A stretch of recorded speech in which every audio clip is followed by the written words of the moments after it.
So first off, I'd like to talk about a thing called your mental worth. There's a really famous trainer, his name is Brian Tracy, and he talks about how everybody basically has a mental worth. And essentially the easiest way to explain that is the value or the dollar amount that you were willing to accept when you were 19 or your first job at 16, whatever the case might be, you fill in the blank, is much different than it is nowadays of what you're willing to expect. Or even if you are just getting started in the dental industry and you're watching this video, it's going to be a lot different as you grow. So essentially what you want to do is whatever you think that you're worth, that's what other people are going to be able to pay you guys. That's what your mental value or your dollar, your mental perception of what you're actually valued at. And it's really kind of Brian Tracy kind of explains it as far as, like that's why people like, for instance, different superstars or megastars that make millions and millions and millions of dollars, and then they end up losing it because their mental value, they pull in all this money, or even the lottery winners, they pull in all this money, and then all of a sudden they spend it all because they don't save it, because subconsciously they don't think that they're actually worth that. So constantly think about what it is that you're worth and what, how valuable your times are for you. To start this training, I really want to think about, like, why are you here? Are you sitting in front of this video right now simply just because your dentist or your boss, your office manager is making you watch this video and you're like, oh my God, here we go, another presentation? Or, are we learning something for today, something for tomorrow, something for this year that's going to make us more valuable? So for example, what are the tools that you're putting into your knowledge toolbox today that can make you more valuable? So where are you at in your career? Are you an office manager? Are you a dentist? Are you a treatment coordinator?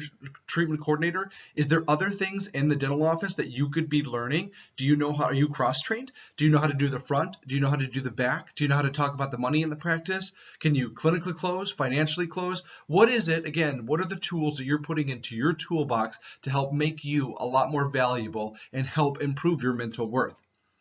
Really learn as many skills as you can so you have more options and you're more valuable, and you're able to fall back on more things. So another way is, you'll hear me talk about a lot of the things that I've learned throughout my years, but one of the coolest things I've ever heard was by a guy named Jim Rohn. He's actually Tony Robbins' mentor, and he talks about how, he puts it very simplistically, but he talks about how the farmer that knows how to milk cows, that knows how to repair fences, that knows how to then go out and deliver papers is a heck of a lot more valuable than the guy that just sits around just being able to milk the cows. So for example, like let's say a machine comes in and now the machine is now milking the cows. The guy that only knows how to milk the cows is out of a job. But the guy that knows how to repair the barn door and the fences and go deliver the papers, he's so much more valuable because he can do so many different things and he's not just stuck in one place.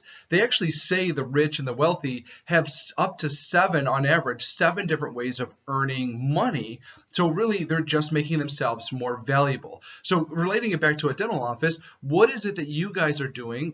Whoever you are watching this video, what are you doing to make yourself more valuable? Do you know are you cross-trained? Do you know how to do the front? Do you know how to talk about money? Are you comfortable with talking about money? Again, we're going to talk about a lot of that stuff during the training today, but the more you know, the more valuable you are, the more likely you are to be able to secure in this job, and or if you go somewhere else or wherever the wind carries you, the more valuable you are when they're looking at you. You're going to be a heck of a lot more valuable if you're cross-trained and you know how to do many other things in the dental office than you are just to be a dental assistant or just to be a front desk, whatever the case might be.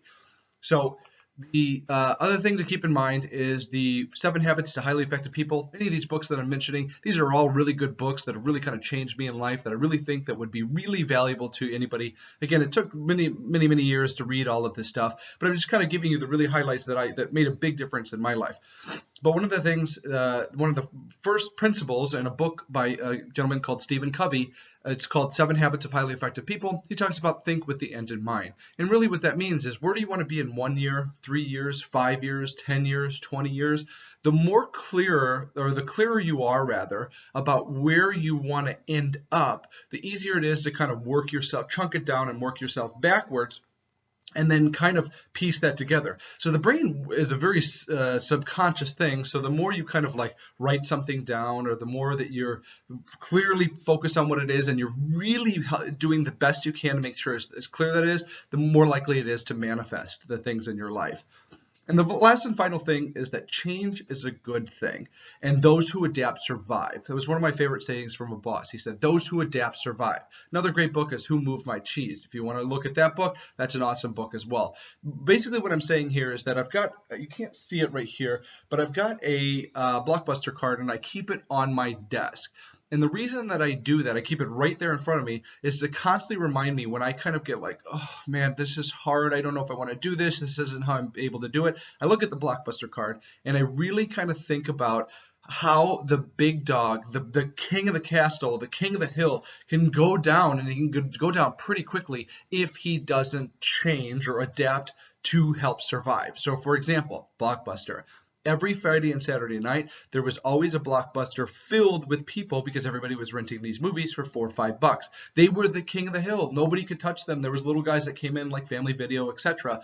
But this tiny little box, this red vending machine, went on corners like next to, like, let's say Walgreens or whatever the case might be, called Redbox. And or this company came out where they would send you your videos. And Blockbuster said, who's gonna wanna go to some vending machine and rent videos? Who's gonna want to get their videos mailed to them? But the coolest thing about Netflix and Redbox is they were paying attention to what everybody else was doing, and they were changing, they were adapting to survive, because they were thinking long term and not short term. And that's one of the biggest things in life that I've really learned, is that, again, if you can think with the end in mind, you're a heck of a lot more valuable, because you can manifest all the things that you want in life, or it's a lot easier to be able to do that.